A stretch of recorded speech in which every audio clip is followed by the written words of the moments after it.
We are live. We are live. Welcome to College Football's Peek Around the Corner with your host, Greg Pflugar. We cover everything in college football because we love everything in college football. And if you do as well, please subscribe to our channel. Smash the like button if you like our content. Share the video with your family and friends if you want to support this college football's rebel outpost, the home for the college football sickos. With a donation to help us keep the lights on and grow the channel, just hit that $ where you make your comment and I'll get to super chat as quick as I possibly can. Welcome everybody into the studio that sits on the corner of Keith Jackson Parkway and Kurt Gowdy Avenue. Do not be afraid. Do not be afraid to become a legend with your comments and with your phone calls. Welcome on in, everybody. It is Monday, November 3rd. We are again going back in time just a little bit. And we are going to go through an article that was written in 2023. But before we do that, let me set the table here. Last week, we did a live show in which we went way back in time in August of 2022. And it was a video that we did, a video episode 22 of how we broke the USC story in the post that I put up on Twitter at that time during the spring and the summer. The main message of that live show last week was to say that we at Peek Around the Corner try to do whatever we can to learn what is happening on the ground. That's how we do it. Either by the money purchase, which is important, a very important part of the story, or by some administrators, or by the chatter behind the curtain, all different sources. We try to learn what is happening on the ground. We'll let other people put up the beautiful spreadsheets and all that, but we try to do this, and I think our track record speaks for itself, to try to learn what is happening on the ground. I did that live show for a reason. I did it for a reason. And a great example, I did it for a reason, and we've been talking about Virginia.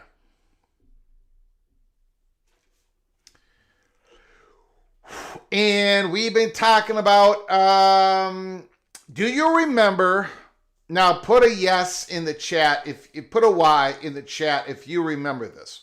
If anybody remembers this. But a few months ago,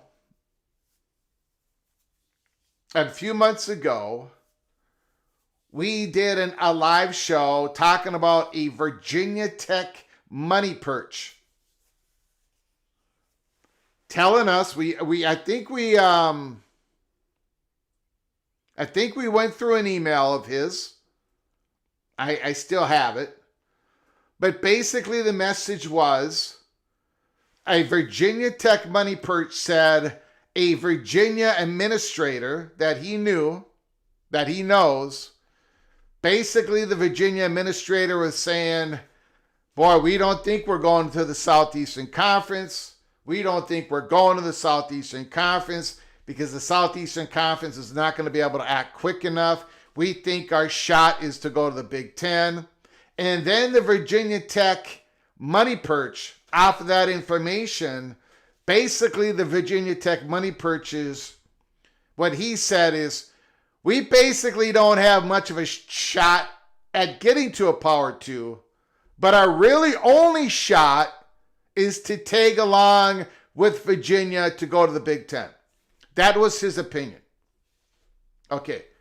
People do remember that. Okay, good. Thank you. Well, at the time, when we got this information, a very real, credible Virginia Tech money perch, I put it out there. I don't agree with it, and I said it at the time. I'll say it now. I really don't agree. I mean, I know he described it as a miracle, like this is our one shot. And I don't think I think it's even more than a miracle. I think it's like 3 miracles stacked up against each other. But whatever, we still put it out there. And then we talked about, then he talked to the Virginia administrator, and the Virginia administrator let us question him, and then we put out more information. So we did a couple live shows based upon a Virginia Tech Hokie money perch, a University of Virginia administrator, their friendship, and then the information they gave us. Okay. Well, here's the thing. The Virginia Tech money perch got back to us, and we haven't heard from them. Thank you, Daniel Gygax. Appreciate it. No, I don't. I think that's 3 miracles stacked up against each other. I think that's what it would take for that to happen.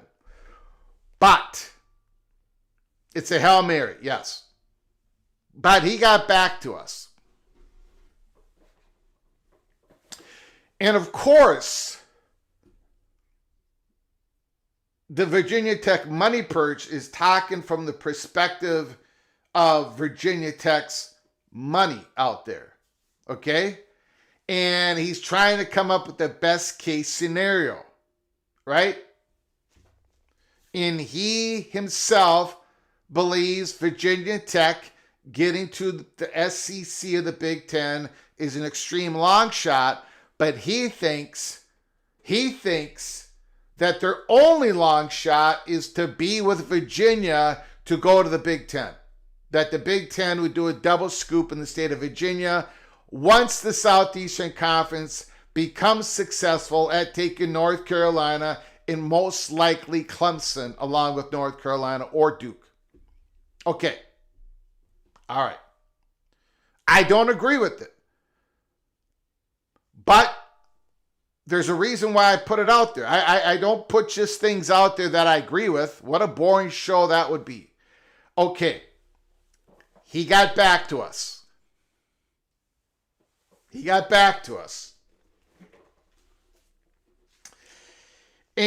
he described it as, this.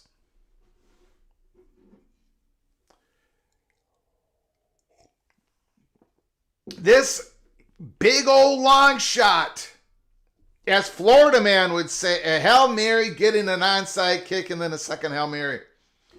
The perfect political Hokie storm. Could it be? Could it be actually happening? Could it be actually happening? Well, I don't know. But we are going to find out at least a major part of it tomorrow night. We are going to go through it all. And I know, look, college football YouTube channels are not supposed to talk about politics. Trust me, I don't like talking about politics. I am the re-elected mayor of Loserville City. I am not a Democrat, nor am I a Republican, but I have been transparent.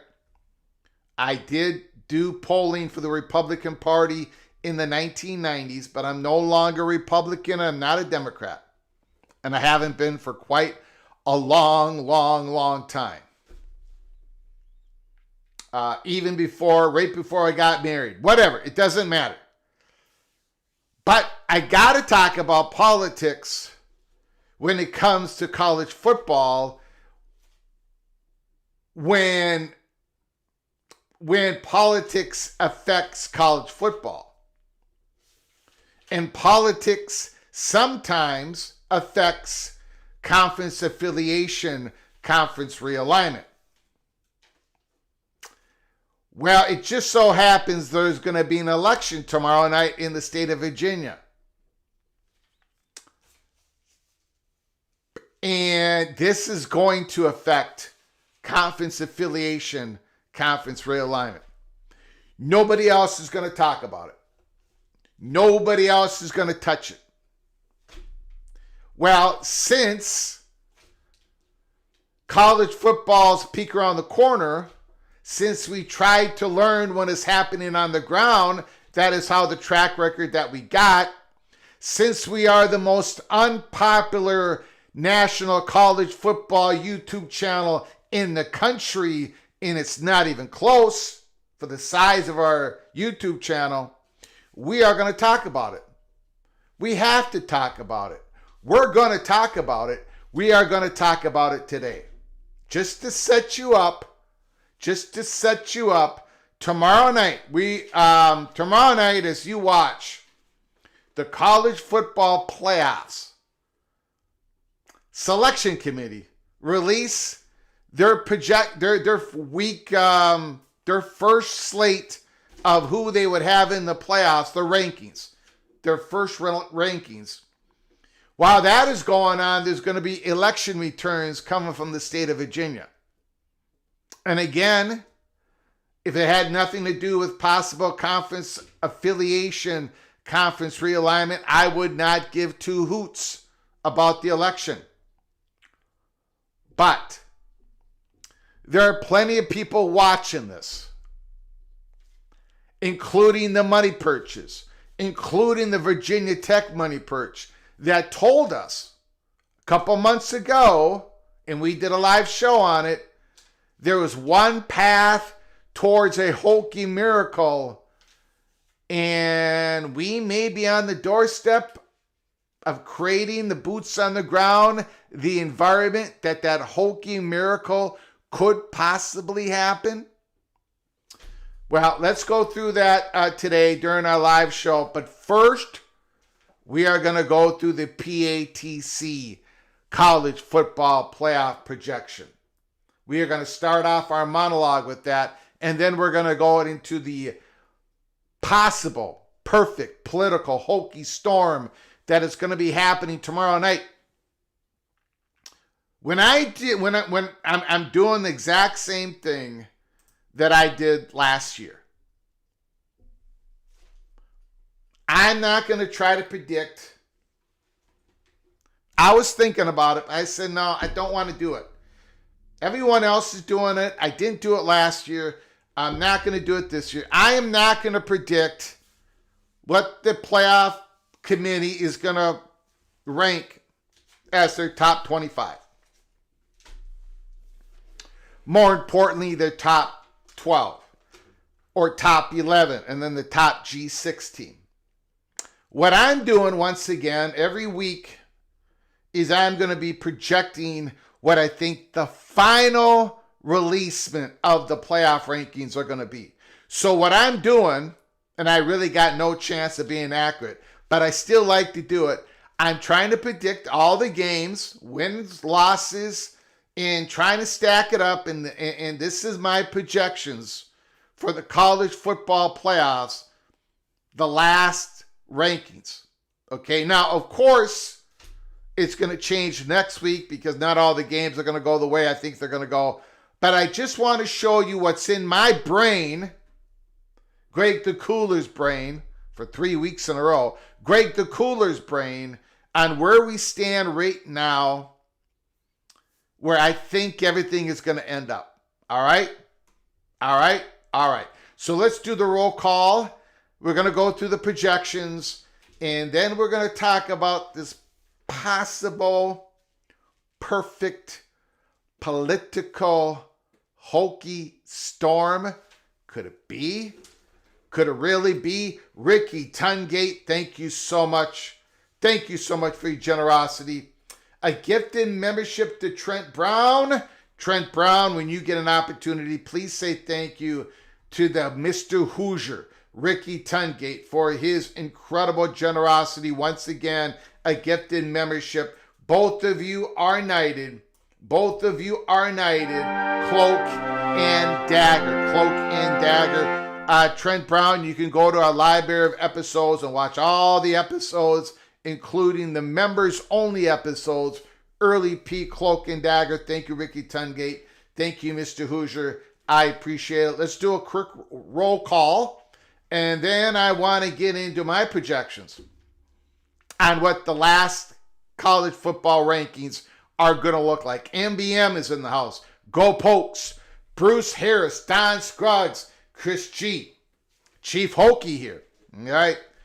I'm going to be very interested to see what you have to say after I go through this. Stephen McNeely is in the house. Chief Fan is here. Florida Man. Let's go Mountaineers. 21, Bucket 21. AMAC is in the house. The Amazing Blue Michigan Wolverine. Hey, Greg and the PATC fam. Go Blue. The Colorado Buffalo Richard L. We've been outscored 105-24 in the past 2 weeks. It only counts as 2 losses, Richard L. It only counts as 2 losses. Not 3, not 4, not 5. Only 2 losses. Chin up, my man. Things are going to get better. Someday, things are going to get better. Bob Swanger is in the house. The architect is here. Adam is here. James C., Kayla Ramirez, Jay Chapman, Nick Kelso. Sean is in the house. The Georgia Bulldogs, Don Scruggs. Where do I have Georgia? Where do I have Georgia in my prediction of how the playoff selection committee is going to have them the last release? Not tomorrow night. I'm going to emphasize that a couple more times before I release it. Jay Chapman is in the house. Edward, the Auburn Tiger. Which direction are the Auburn Tigers going? Are they going to jump? Are they going to jump quickly, decisively, and get John Summerall? Or are they going to be playing footsie with some other candidates out there? Edward, the Auburn Tiger. Christopher Hooter is in the house. Studzilla is here. Adam is here. Christopher Hooter, Coy, Kenneth Maynard, Expedition Greg is in the house. Marcus Williams is here. Nick Boardman. I'm very interested to hear what Nick Boardman has to say after we go through this potential perfect political storm in the state of Virginia. Skaven, yes, is in the house. Florida Man, Grateful Trojan, Bo Weevil. I haven't seen Bo Weevil in a long time. Thank you, Bo Weevil, for jumping on in here. I appreciate it. Deadeye, yo, Greg, yo, Deadeye. Vibe Circuit is in the house.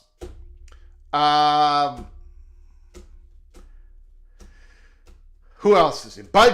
Big Gun Shop is here. Marcus Williams. Mr. Monkey Says is in the house. Marcus Williams. Politics and football equals disaster. I'm going to get yelled at. I'm going to get yelled at for doing the show. There's going to be snide remarks. They're going to be, oh, Greg, he's trying to gaslight people. He's trying to cause problems. He's trying to cause drama. I am not. I am doing this in a very responsible and respectful manner. I don't care who you vote for. I don't even care if you are a Hokie and you vote possibly against the self-interest of the Hokies tomorrow night. I have to explain something. Again, we are trying to understand what is happening on the ground. And what is happening on the ground in Virginia has a big effect on everything else. This election is going to have a big effect on everything else. I ain't saying, but somebody has to do it. Somebody has to do this show. So why not me? Why not the fat guy from Minnesota, the most unpopular college football YouTube host in the country? Why not me?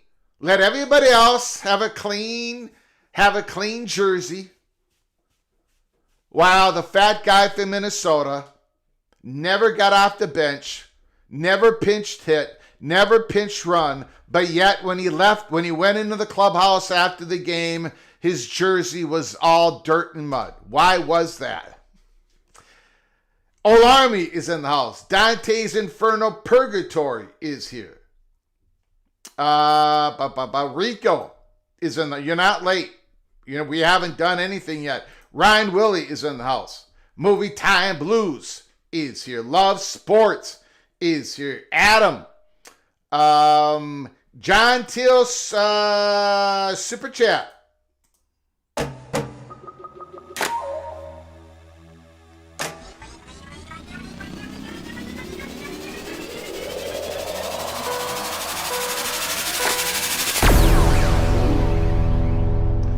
John Till, thank you for the $5 holler. What's more likely, Tech getting into the Big Ten, SEC, or Colorado signing 20-plus freshmen this next recruiting class?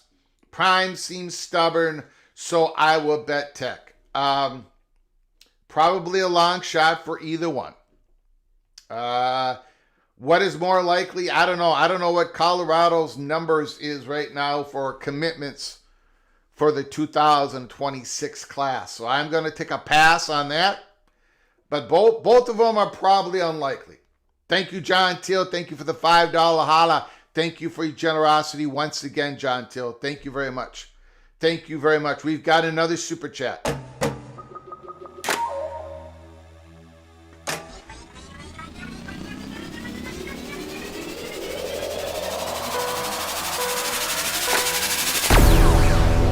Ryan Willie, Greg, Wisconsin men's hockey team outscored Minnesota 92 last weekend. I know this was known all off season. I mean, this men's Gophers, Minnesota men's hockey team, this is going to be the worst one they've had in a long, long time. We are taking a major step back. We lost all of our stars to the NHL. So basically, it's a we'll see you next year type of situation. No expectations for the Gophers this year, which happens maybe one out of every 10 years. And this is that 1 year in a decade. So congratulations, Ryan Willie. Badgers, Gophers are not going to be winning many games this year. Ryan Willie, thank you for the $5 holla. I very much appreciate it. We got another super chat from Christopher Hooter.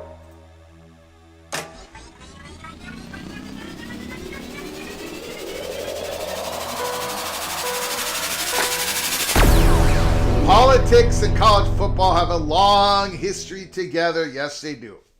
And in the state of Virginia.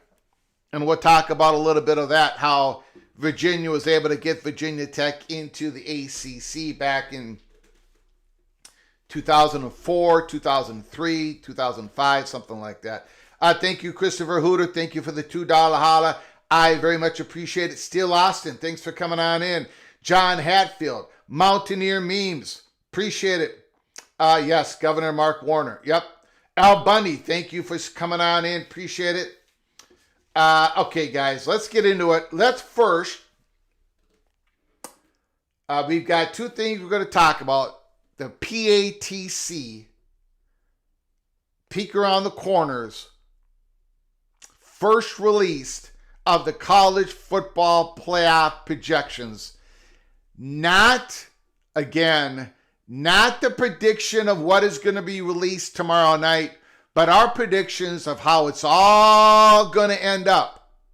And again, we got a 0.0001% chance of getting this right, because for us to get this right, we would have to get all the games right going forward, and that's not going to happen. And even if it did happen, we probably still wouldn't predict it right. This is how we see it. This is how we see the playoffs ending up.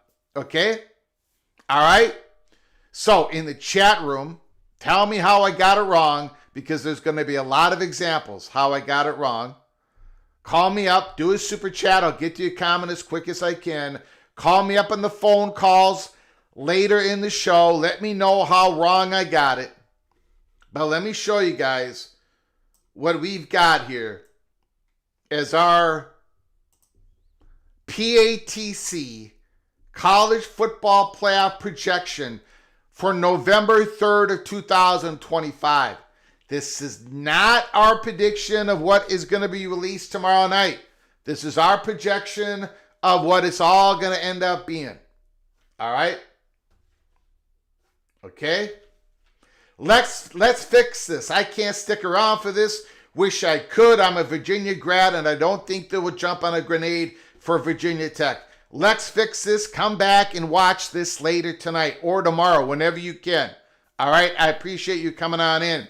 But I would tell you, the story doesn't really involve Virginia having to land on a grenade or throwing a grenade out of the foxhole. That's not where this story goes. But let's fix this. Thank you so much for dropping on in.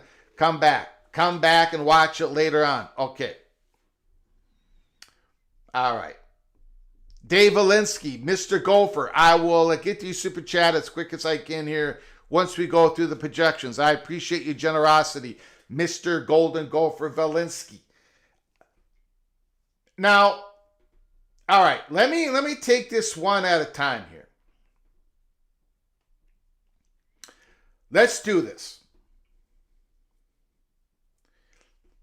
Number 12, Memphis or James Madison.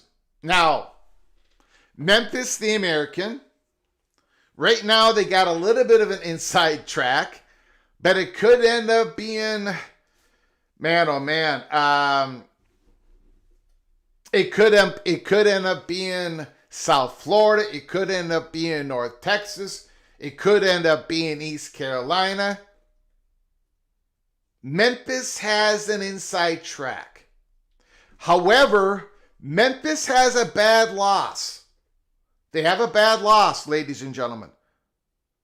Okay? James Madison has a very good loss. Memphis has the better wins.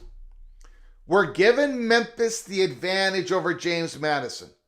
But whoever is the American, whoever, or if it's the Sun Belt, James Madison, most likely they're going to have the 12th seed.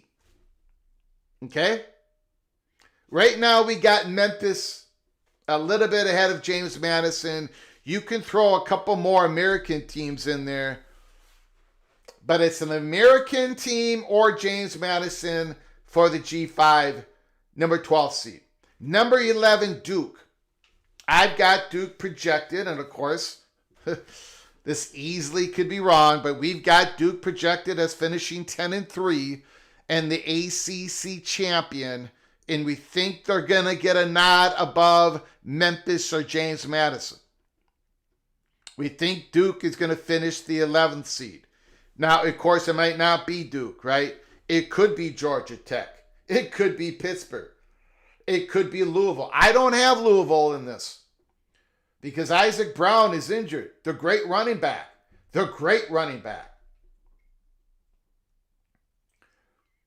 I got it, Mr. Monkey says. Absolutely. I still would have Duke ranked ahead of Memphis because they're going to have a lot better wins. And Memphis has that bad loss, really bad loss, to UAB. That was a terrible loss.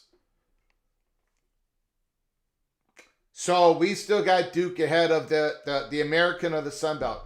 And we think Duke has the inside track on the ACC championship. Now, of course, it might not be Duke, but Georgia Tech could very well be Pittsburgh. Very well could be Pittsburgh. But right now, we've got Duke sitting there at 11. Because if you look at their schedule, and we did this yesterday, they have the inside track to get to the ACC championship game. It could be Pittsburgh. It could be Georgia Tech. It could be Louisville. It even could be Miami, but probably not. Miami may have an at-large bid possibility at 10-2. All right. Number 10, BYU Vanderbilt. Now this is where it gets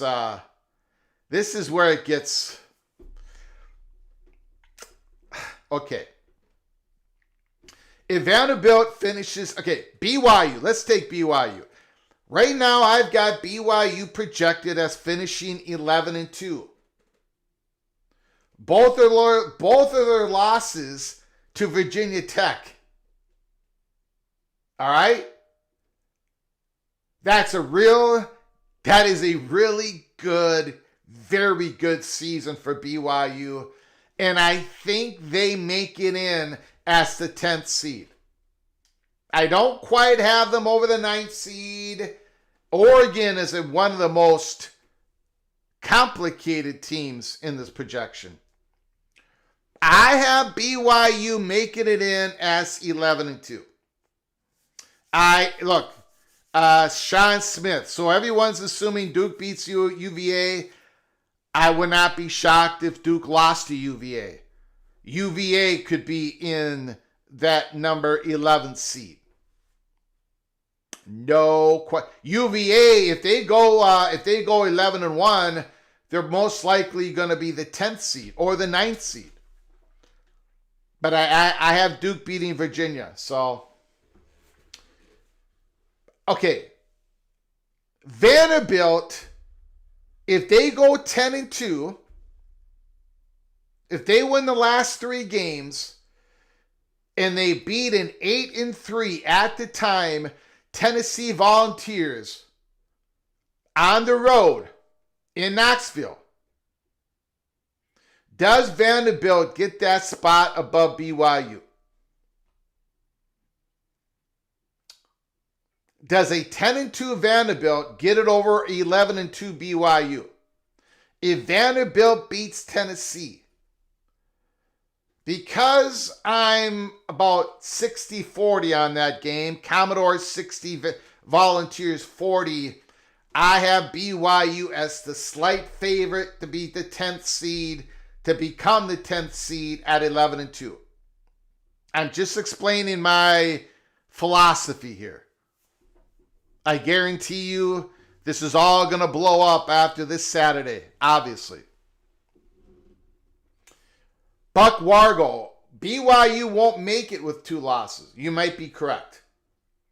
But I think they will. One of the things that is helping BYU is that Utah is going to finish 10-2, and they're going to look very good, very good, very good in the metrics, Utah. So that's going to help BYU.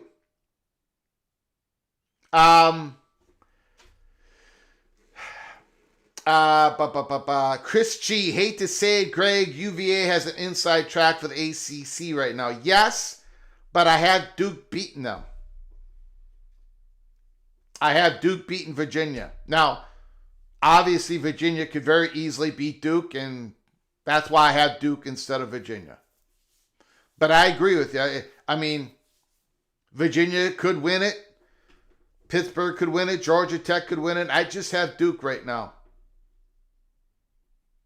All right. So, that explains 12th, 11, and 10. Notre Dame at 10-2, 9 or 8.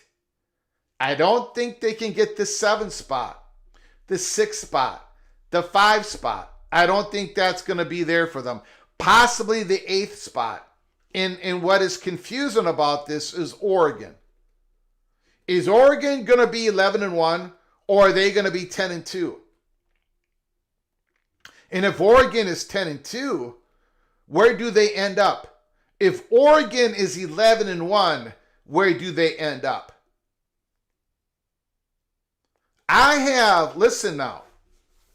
I have Texas A&M projected at 13-0 and the SEC champion, number 2 seed. I have Alabama finishing 11-2, losing the SEC championship game. I've got Georgia finishing 11-1, the 6th seed. I got Ole Miss finishing 11-1, the 7th seed.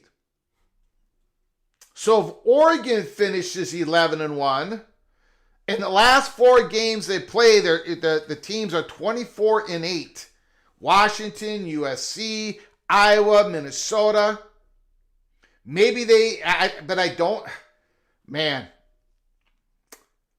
But what if Oregon loses one of those games? What if they lose to USC? What if USC finishes 10-2? What if Iowa finishes 10-2 and they beat Oregon this Saturday? So right now, the best I could do is have Oregon project. I have them projecting winning the rest of the games. They could lose to Washington. Washington could finish 10-2. So Oregon is, I can't have them out of the projection, but they have a very challenging road ahead. But if they do what they're supposed to do, they're going to have a home game in the first round of the playoffs, because I don't think Notre Dame won't be able to get by them. Okay, so that's how I've got Notre Dame and Oregon, which this could be, the Oregon thing could go all pear-shaped on me very easily. The Ole Miss at 7, I think that's pretty, got to feel pretty confident about that. If you're going to feel confident about anything, it's Ole Miss at 7. Georgia at 6. Bama, if they beat Texas A&M, that's going to throw a monkey wrench in everything. Alabama, number 5. You got to have Texas Tech, number 4. If I'm going to have Texas Tech 12-1, I'm not going to have them ahead of Indiana.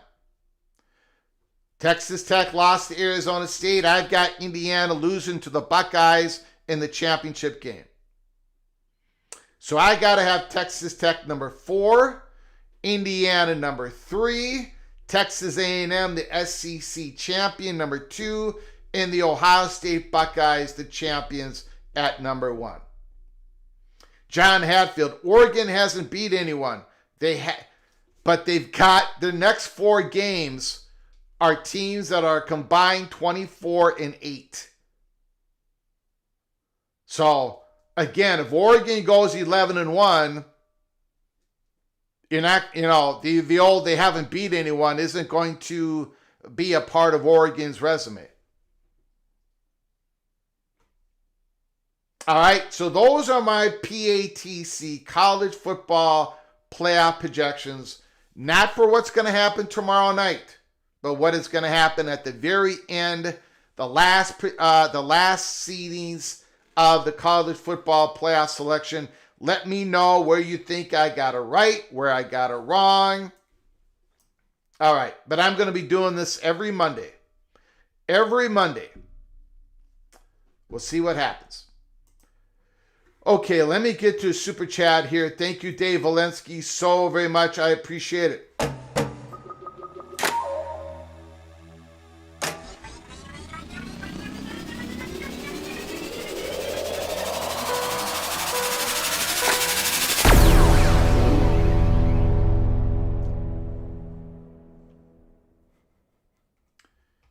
And now I lost it. Where'd it go? There it is. Dave Valensky. Hey, Greg, if the ACC falls apart, does California Stanford rejoin the newly formed Pac-12? Thank you for the $5 holla. Oh, well, if the ACC completely falls apart, that very well might happen. If the ACC gets poached, which I think that ultimately will, but it doesn't completely destroy the ACC. In other words, if the Southeastern Conference does a small scoop instead of a big scoop, I think there's a good chance that Cal and Stanford stays with the ACC. So right now, I would predict that Cal and Stanford, boy, that's really hard. Because we don't know how big the poaching is going to be the ACC. So, there is a possibility, Valensky. Very good possibility. But definitely not a fait accompli. Thank you for the $5 holla. I very much appreciate it so very much. All right. Now, let's get to the big story that we're talking about here. The perfect political Hokies storm. I want to go back in time. Go back in time. Let's retrace our steps.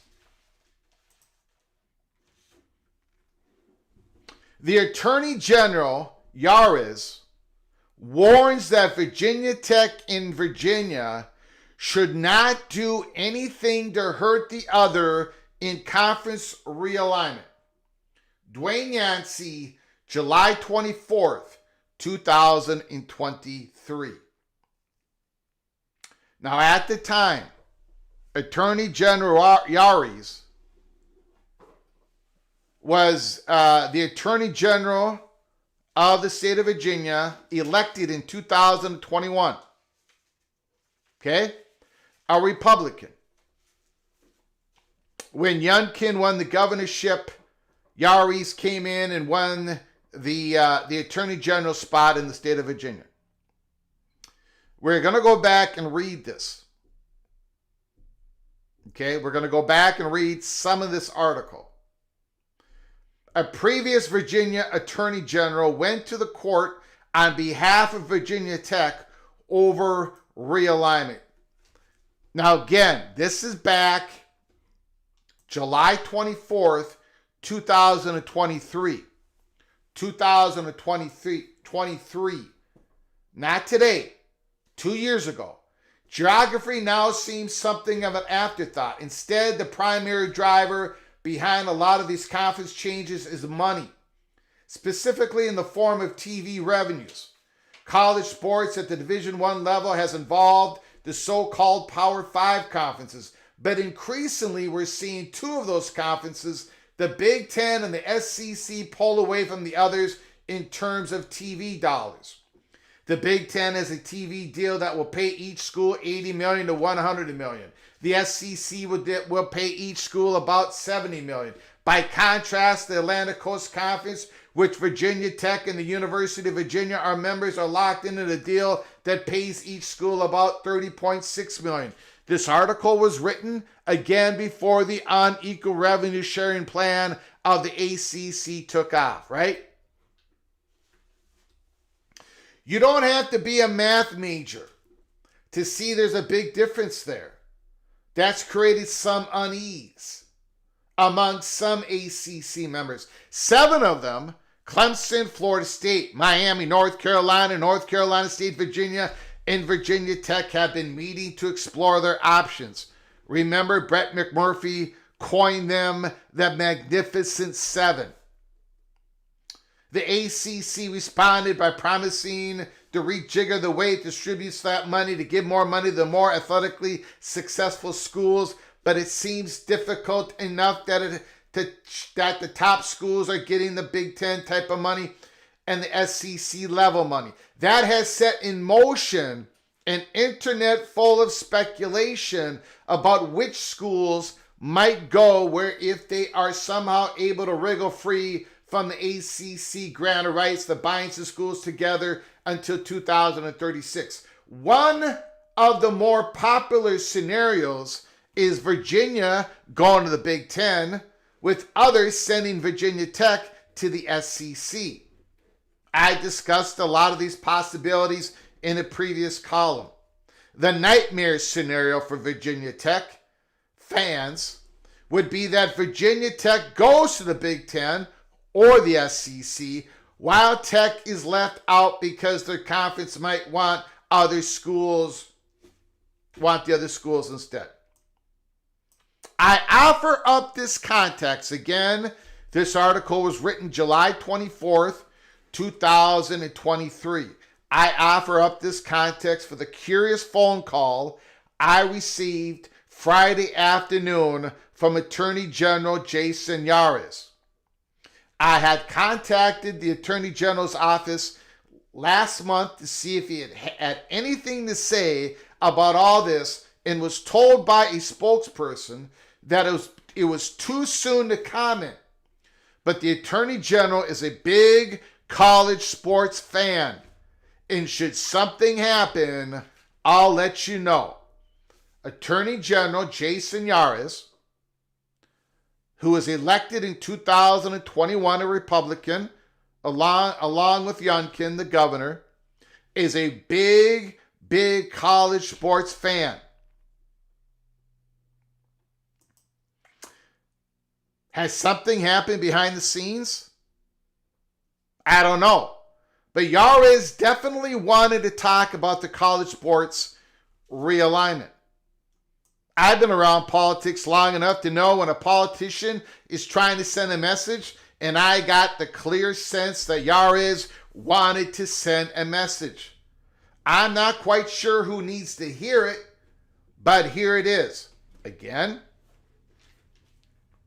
this article was written July 24, 2023. Yares. College football realignment is changing rapidly, and I view my number one role as the Attorney General is to protect the interest of the people of Virginia, including protecting the interest of our public universities, he said as he traveled east out of Danville following a visit there. He pointed out that his office provides legal representation for each of the state's public universities. College football realignment can have an absolutely seismic impact, he said. It is my fervent hope that Virginia Tech and Virginia never make the decision to weaken the other institution. Now, what does that mean? Who plays whom in college sports might seem a topic unworthy of an attorney general, but Yares emphasized some physical realities. Quote, first, it impacts student athletes by reducing their NIL income. That refers to the name, image, and likeness and the new rules that allow college athletes to profit when their image gets plastered all over some marketing campaigns.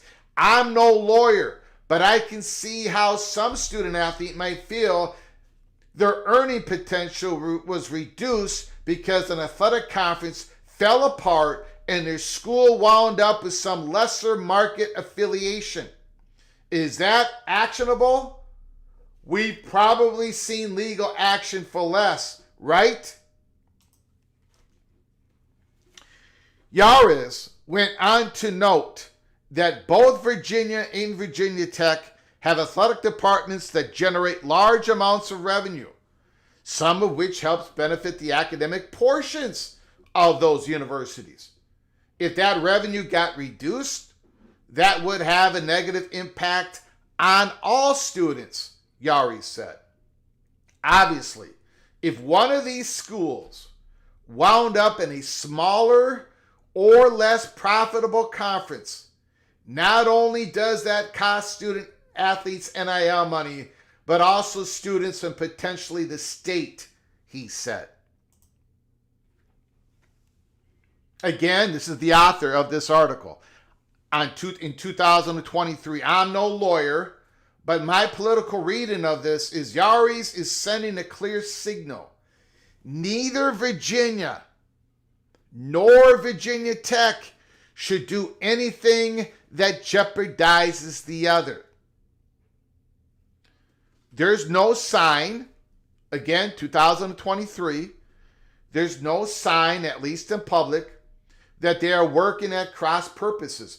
But who knows what's happening behind the scenes? Conference realignment is like an iceberg. Most of it is below the surface, cloak and dagger, and the schools sure aren't talking. If something's truly happening, I suspect Yares knows and just can't say. Quote, all I can say is what I can say publicly, Yares said. Does he think Virginia and Virginia Tech should stay in the ACC? Or just that if they make a move, they both wind up in a power conferences? I'm going to repeat that. Does Yares, the current Attorney General, elected in 2021, does he think Virginia and Virginia Tech should stay in the ACC? Or just if they make a move, they both wind up in a power conferences? Maybe not together, but they both should end up in a power conference. One in the Big Ten, one in the SEC. Yares, my only view on conference expansion in my role as Attorney General is to aggressively protect the interests of Virginia Tech and Virginia no matter what happens. But personally, as a longtime ACC fan, I'd like to see the ACC thrive and not be picked apart, he said. I think the ACC is a great fit for both schools, but if they decide to explore other options, and they are, especially Virginia, I hope neither makes that decision in a complete vacuum and weakens the other institution. Should Virginia and Virginia Tech try to stick together if they both left the ACC? Yaris wouldn't address that except to say, I thought it was a historic moment when UVA locked arms with Virginia Tech to make sure they weren't left out in the cold when they did their expansion of the ACC in 2004. For those curious about such thing, Yaris doesn't have ties to either school. He went to James Madison University and then to the College of William and Mary for law school. We'll get back to that later on. I hear regularly from alumni at both schools, Yaris said, referring to Virginia and Virginia Tech. They bring up worries about conference expansion. Now, this was back. Yaris was reelected in 21. This article was in 23. And Yaris is saying Virginia and Virginia Tech. I regularly hear from alumni at both schools. They both talk about conference expansion. Can you imagine what is happening right now? Again, Yaris. They bring up worries about conference expansion, about how it would impact their school. He said he's telling anybody and everybody. Yaris, 2 years ago, he said he's telling anybody and everybody that I will protect everybody and hope nobody makes a decision in a vacuum. Now, all these sentiments are well and good, but what could an attorney general actually do about conference affiliation?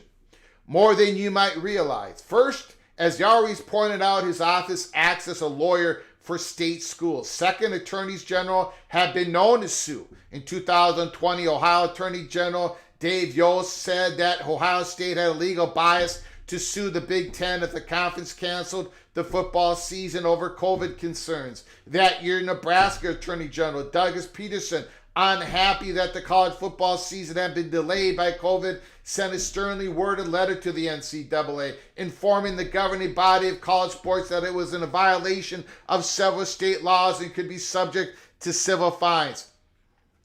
Then there is a more pertinent example in Virginia. In 2003, when Virginia Tech was still a full member of the Big East Conference and the ACC was contemplating expansion by inviting, some might say raiding, members of the Big East, but not Virginia Tech. Then Virginia Attorney General Jerry Kilgore authorized Virginia Tech to join a lawsuit against the ACC. Other plaintiffs included attorney generals from the Connecticut and West Virginia who were representing Big East schools in those states. Kilgore later said that the lawsuit helped slow down the ACC long enough to allow Virginia Tech to make a case for being added, which of course happened. Virginia Tech is an economic catalyst for Western Virginia. We're gonna go back to this. Virginia Tech is the economic catalyst for Western Virginia, Kilgore said at the time. Remember that. Western Virginia. My role is protecting Virginia Tech.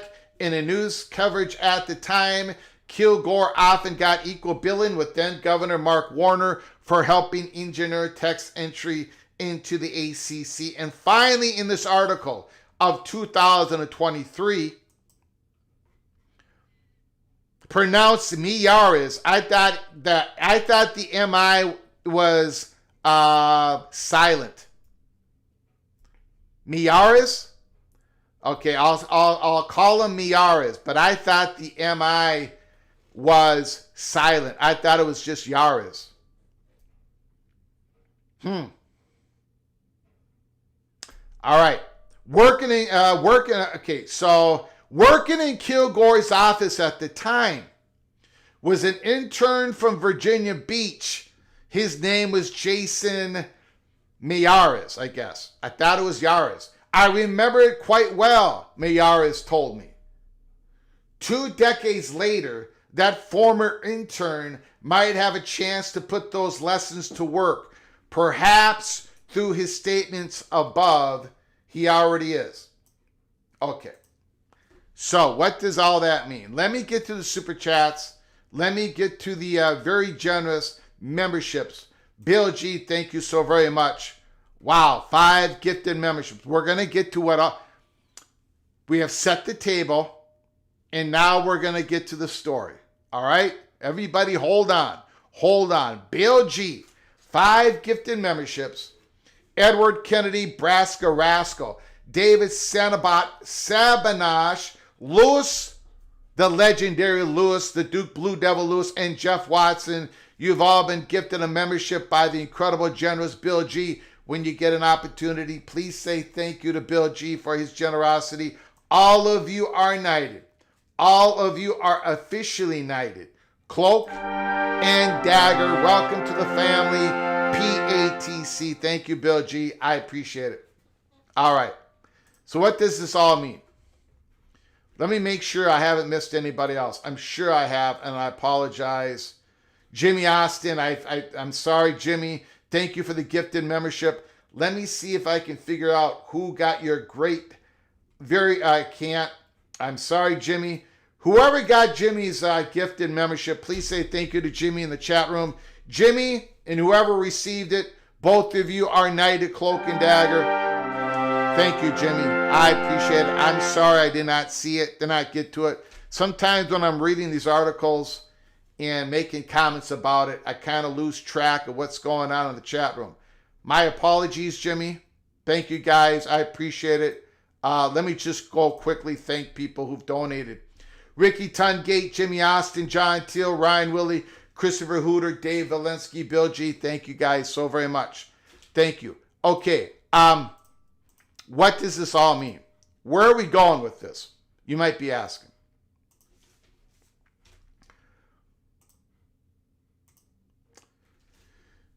Well, my pronunciation is just fine.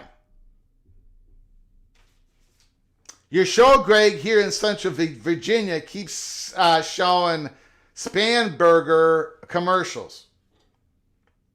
But I'm watching them to monetize your okay. Miaris. Okay. All right, so what's going on here? We have an election in the state of Virginia tomorrow night. Okay? Tomorrow night. The governorship, the attorney general, and there's other races. But I'm not going to talk about the other races. I would not be talking about any of these races.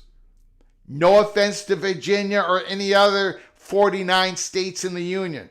But it's going to affect, most likely, conference affiliation, conference expansion.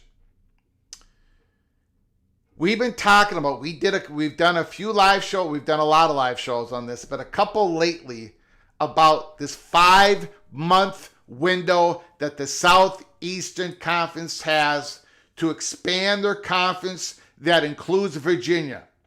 5 months after what we are being told that peek around the corner will be the naming of the new permanent president at the University of Virginia in the month of December.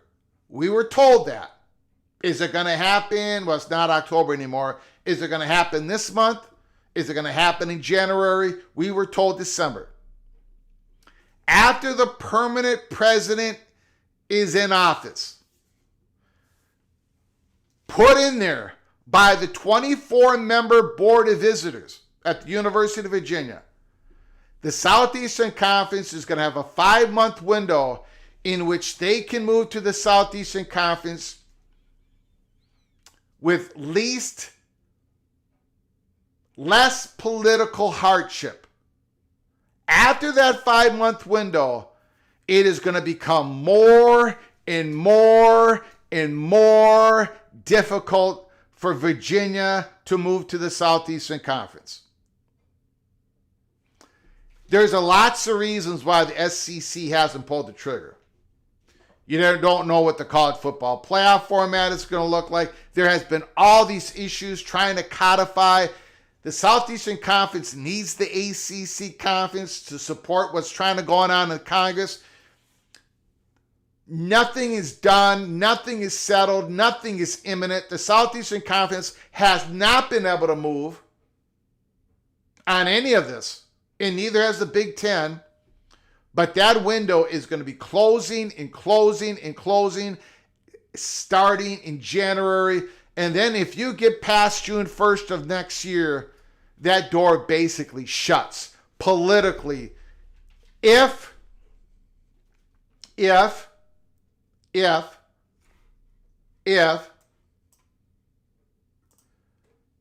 Spanberger wins the election.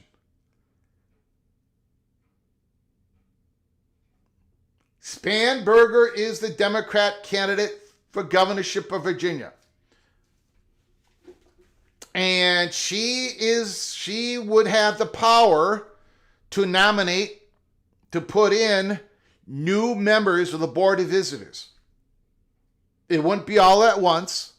It would be waves of 3 or 4 or 5 people at a time.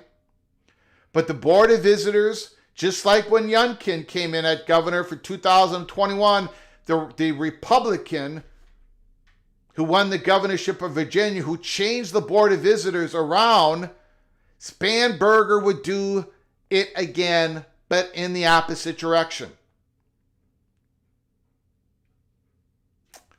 The door and what Spanberger would do would be in coordination and with support of the vast majority of faculty at the University of Virginia. And the Southeastern Conference ability to get what they want, which is Virginia, North Carolina, the Virginia part of it would start slipping away if Spanberger wins. And Spanberger is the heavy favorite. Historically, Virginia votes in the political governor, the governor of the political party that is opposite of the White House. So when there's a Republican president, there's a Democratic governor. If there is a Democratic president, most times there's a Republican governor. It's just the way it goes. Back and forth, back and forth. So, if Spanberger becomes the governor, her mission when it comes, if she even knows about conference alignment, her interests, the people that would be surrounding her, the people that would have her same political interests, would either be for Virginia to stay in the ACC, or Virginia, if they had to move, if they got a great offer, Spanberger would most likely give the green light for Virginia to move to the Big Ten, not the Southeastern Conference. So what does this have to do with Virginia Tech Hokies? Well, unlike the governorship, the Attorney General at the Attorney General at the state of Virginia does not have a 4-year cutoff. They can run for re-election. The governor of Virginia cannot run for re-election, but the Attorney General can. And Miyares has run. He is running for re-election. We have gone through all of the article of 2023, what Miyares said. Miyares is a Republican candidate. Now, looking at these governor polls, you would think that Miyares is going to lose his reelection, and he may lose his reelection. But he's in a very close race. It could go either way. Miyares versus Jay Jones. It could go either way. Miyares, Republican, Jones, Democrat. Let me show you the governor poll real quick. Again, Spanberger is the heavy chalk. By the way, Spanberger graduated, is a grad of the University of Virginia, and she's also a graduate of Purdue University. Jay Jones, the Attorney General candidate for the Democrats, he's a graduate of the University of Virginia. Miyares did not graduate at Virginia Tech or Virginia. Miyares' political support is mostly in western southern Virginia. So, what does this all mean for Virginia Tech? The perfect political outcome for the Virginia Tech Hokies,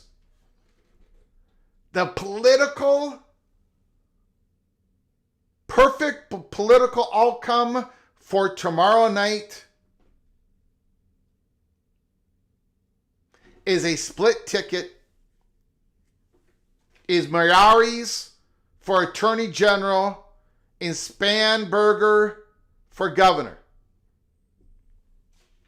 To stop the SEC from taking, or at least slowing down and stalling until they can't do it anymore, stalling Virginia out to go to the SEC. A split ticket is the perfect political storm for the Hokies, and they know it. Again, we got a big old we got a whole email from our Virginia Tech Money Perch. They're all talking about it. It is the perfect political storm. The Attorney General is a big college football fan. He's already talked about it in 2023. If Miyares becomes the Attorney General and the governor becomes Spanberger, the Democrat, the SEC window will probably close. It could be reopened again, but it's going to have to take some bargaining between those that Miyares represents, which should be the whole state of Virginia, but his interests when it comes to college sports, and Spanberger.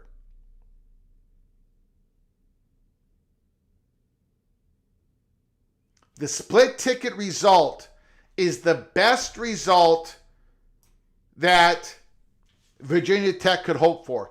It may not happen. Usually it would not happen. It doesn't happen historically.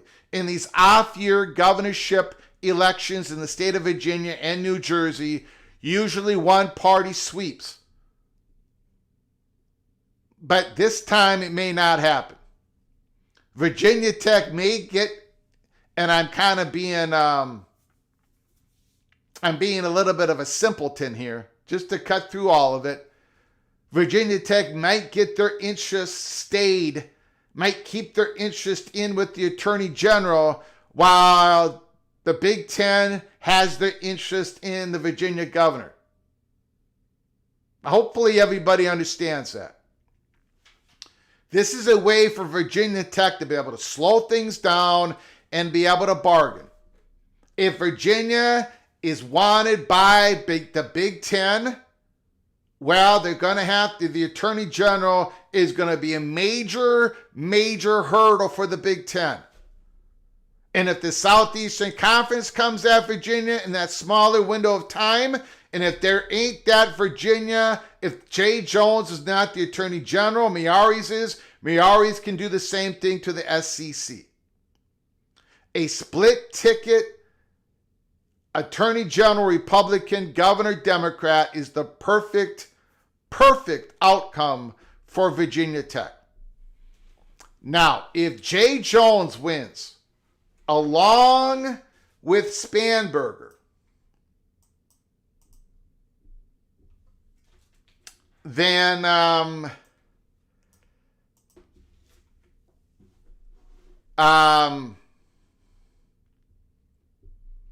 that's not good news for Virginia Tech. And Virginia, that door, that window is going to close real fast on the SEC. And now we're all going to go back to what that Virginia official said about, boy, he doesn't think the SEC is going to be able to act fast enough. And that Virginia is going to be looming for the Big Ten, is going to be part of some Big Ten combo. And that, then what does North Carolina, what does the SEC target? If politically they cannot get Virginia, does that set up a North Carolina Duke, a North Carolina Clemson? So this election tomorrow night, again, I will not be talking about election on this college football YouTube channel, but this election has ramifications when it comes to the future of Virginia and Virginia Tech when it comes to conference affiliation. What Virginia Tech wants is a split ticket result tomorrow night. Miyares keeps the attorney generalship and Spanberger wins the governorship. If there's a miracle out there and Spanberger doesn't win the governorship and Miyares and the Republican Winsome Sears wins the governorship, and now the Southeastern Conference is probably going to get their Virginia eventually, as they probably put internal pressure on Miyares. I'm not going to go down that rabbit hole. Looks like Spanberger is going to win. So hopefully everybody understands why we talked about this. The election is tomorrow night.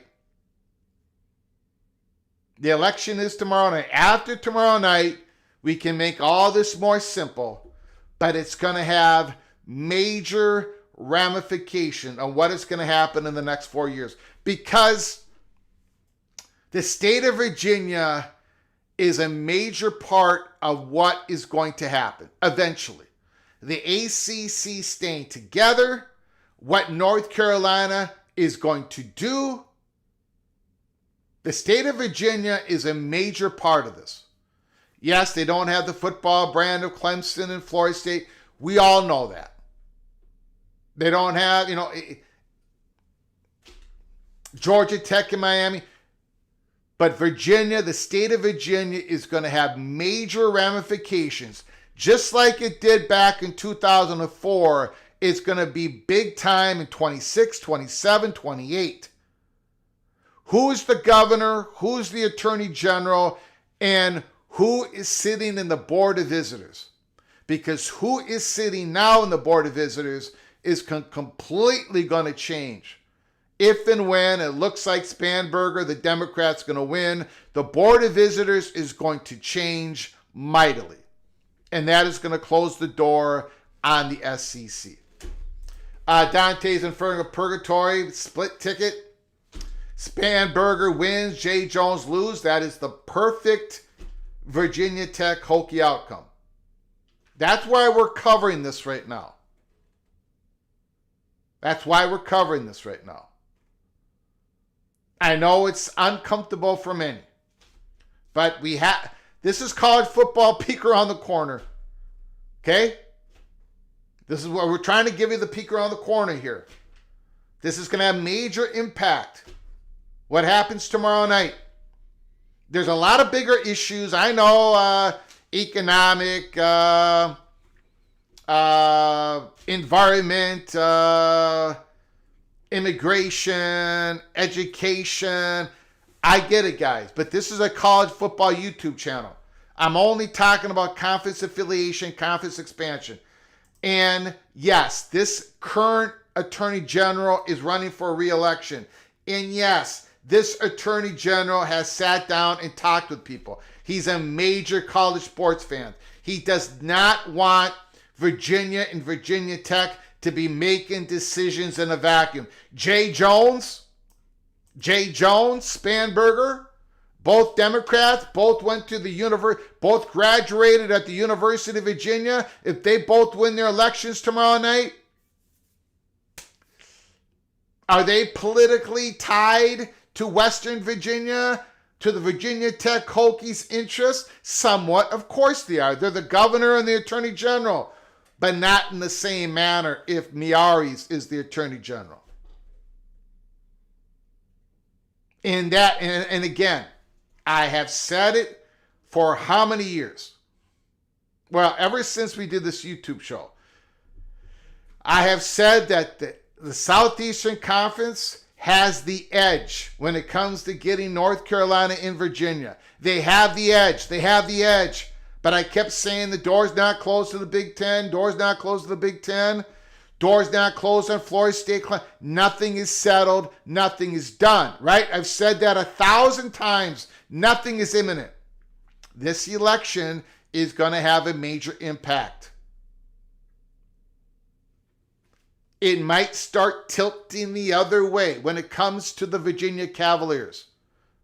It might start tilting from the SEC, where it has been for the last 3.5 years, 4 years, and it might start tilting towards the Big Ten or / keeping the ACC together. And how would that impact North Carolina? I think it would impact them a lot. All right, we're going to get to your phone calls right now. I appreciate you guys being very patient with me. I very much appreciate it. Thank you, guys. If you do a super chat, I will get to you as quick as I can. But right now, we are going to phone calls 763-260-1333,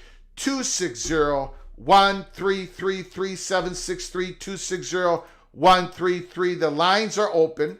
You know the number. It's written on the ticker on bottom of the screen.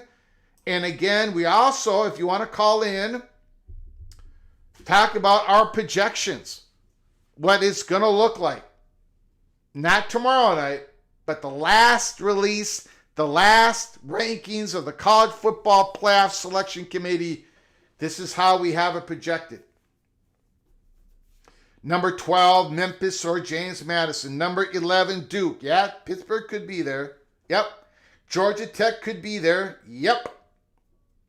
Virginia could be there. Absolutely. Number 10, BYU or Vanderbilt. If Vanderbilt defeats Tennessee, 11-2 BYU, 10-2 Vanderbilt, BYU could be 12-0. BYU could be the 4th seeded team. They could be the 3rd seeded team. But I think BYU is probably going to lose 2 times to Texas Tech. Maybe they don't.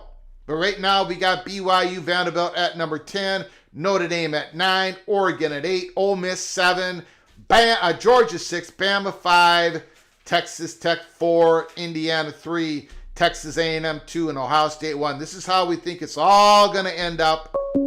But again, we'll be making the adjustments after this Saturday's football games. All right, we got our first phone call here. From Tristan 5. Tristan 5, the floor is yours. Thanks for calling, sir. I very much appreciate it. Thank you, Greg. I appreciate you taking my call. Listen, I want to comment on your last 2 shows have been really interesting to me. I didn't get a chance to call in when you were talking about Ohio State a couple of shows ago.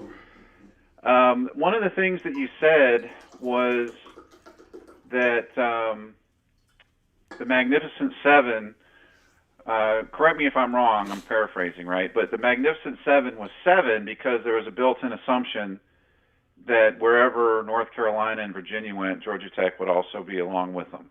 Most likely. Correct? Yes, most likely. Yep. Okay. Yep. I'm going to reiterate what I said earlier. The SEC would be foolish to take Clemson over Georgia Tech, given what we know to be the goals of the SEC, Greg. Mm-hmm. 1, improving academics. 2, protecting their turf, so to speak, right? They want to try and block out the Big Ten. The Big Ten is far more inclined to want Georgia Tech than they are Clemson. And Greg, if they had to choose between one or the other, would you rather have a school in Atlanta in the state of Georgia, or would you rather have a school in South Carolina. As great as Clemson is, it's a much smaller market and a much smaller state. And I think, and we'll wait and see how it works out, but Greg, it would be an epic fail of leadership for the SEC to let Georgia Tech go to the Big Ten, given the goals that we know that they have as a conference. That would be an absolutely horrible move. And it would be great for the Big Ten. I mean, I'll tell you what, man, getting Georgia Tech would be a coup. But, Greg, I just want to back this up a little bit. Going all the way back in time to the founding of the conference, they have had, the SEC has had a lot of states with two teams in it. When the conference was originally founded, there were 5 states that had multiple universities. I think it was Louisiana, Mississippi, Alabama, Georgia, and Tennessee all had multiple schools in the conference. And Greg, I think that is an arrangement that the SEC likes. I think they enjoy the idea of having what they consider to be the top 2 schools in a given state. Mm. And I think, based on what you're saying right here, I'm adding this up as you're explaining this, and it sounds to me like Virginia Tech's going to get to ride on Virginia's coattails. Mm. If Virginia goes to the SEC, that'll be part of the deal. Okay. And Greg, I think there's a similar deal for NC State. It won't be in the upcoming round of expansion. Obviously, it's going to be a couple of years down the road. But I think we're going to see, if it goes the way you're describing, I think it's going to be Virginia Tech and NC State following Virginia and North Carolina. Now that's not what I'm predicting. I know you're not predicting that. I understand. I'm just saying this is what what I'm trying to do is lay out what Virginia Tech money perch people want to happen tomorrow night and what's their reasoning. Right. I that's what I'm doing. So, yep. Sure. Yep. And I think if what I'm saying comes to pass, and that's the deal they have to make to get Virginia, is they have to agree to take Virginia Tech in a few years. Greg, I think this is bad news for Duke, because there's not enough room in the SEC for 3 North Carolina schools and 2 Virginia schools, plus a Florida school, plus maybe Georgia Tech.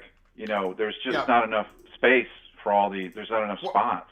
Now, I think we got to be careful. Like Miari's, the Attorney General,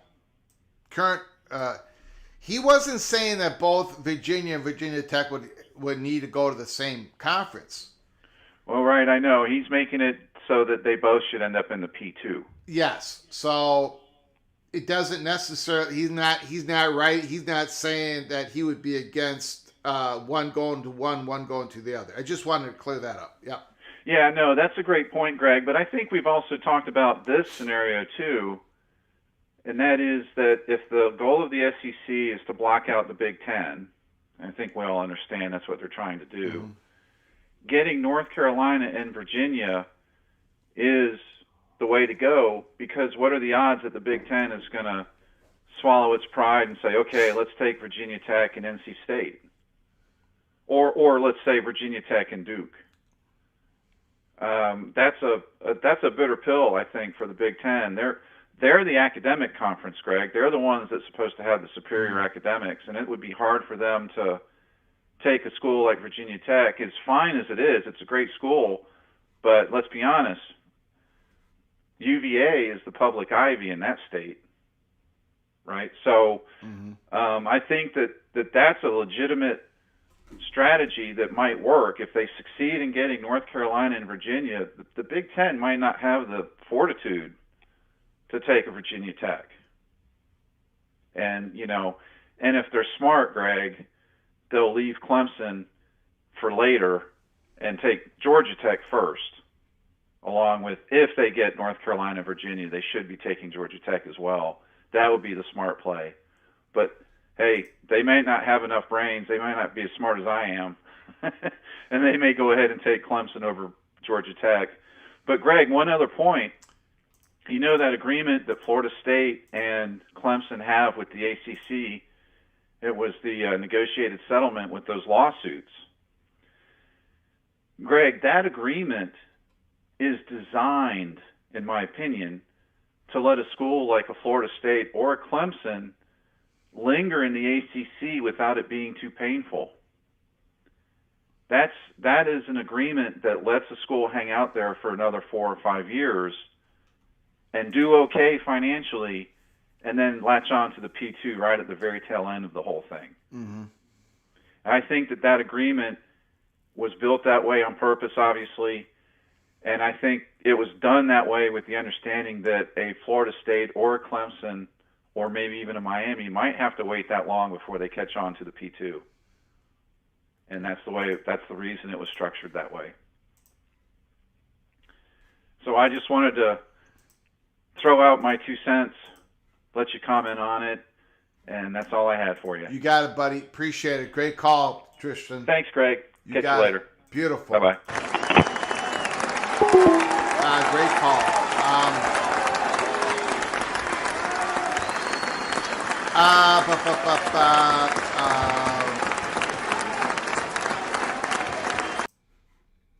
Edward the Auburn Tiger. Atlanta is full of Auburn, Georgia alumni. Atlanta is SEC country, even without Georgia Tech.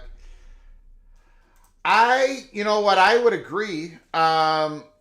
Even if Georgia Tech did go to the Big Ten, there is Clemson, Auburn, Georgia. There's a lot of Georgia Tech would probably still be 5th or 6th biggest brand in the city of Atlanta. I don't think if the Big Ten goes in the city of Atlanta and grabs Georgia Tech, I don't think it's about getting Atlanta not to be SEC country. I think it would be primarily because Georgia Tech is a Big Ten university. And the Big Ten is number one. Number two, the demographics, right? The recruiting grounds, the demographics. But the real one is money. There is money in Atlanta, and it would be a great national, for a national conference, which the Big Ten is, and it's going to continue to be, and it's going to probably grow a little bit here. Getting in and out of the South Atlanta International Airport. So Georgia Tech offers a lot to the Big Ten, even though Atlanta would remain SEC country. Advertisers would love Big Ten. CBS, NBC would love the Big Ten. Future media partners would love the Big Ten to be in the city of Atlanta. So that is why Georgia Tech is one of the candidates. Now, at the very beginning, like 3 years ago, I said, I don't think Georgia Tech's going to be much of a candidate for Big Ten because they're 5th or 6th in the market. But I have proven to be wrong. They are a Big Ten candidate. And so that I just wanted to talk about that for a moment. Unfortunately, guys, I'm going to have to take off here. I got a message. I've got some duties I have to do. So I know a lot of people wanted to call. We have 140 people here. I do apologize. We will come back on tomorrow, Tuesday. We have a lot to talk about tomorrow, and we are going to open up the phone calls for anybody who want to talk about this political situation that is going on in the state of Virginia. The elections are tomorrow night. We're going to open up the phone lines. Anybody can call in, and we'll talk about this and everything else. I do apologize. We're going to have to cut this a little bit short. I want to thank Ricky Tungate, Jimmy Austin, John Teal, Ryan Willie, Christopher Hooter, Dave Valensky, and Bill G. for your incredible generosity. Until next time, from all of us at PATC to all of you, please you all take great care of each other. And as always, God, family, Golden Gophers.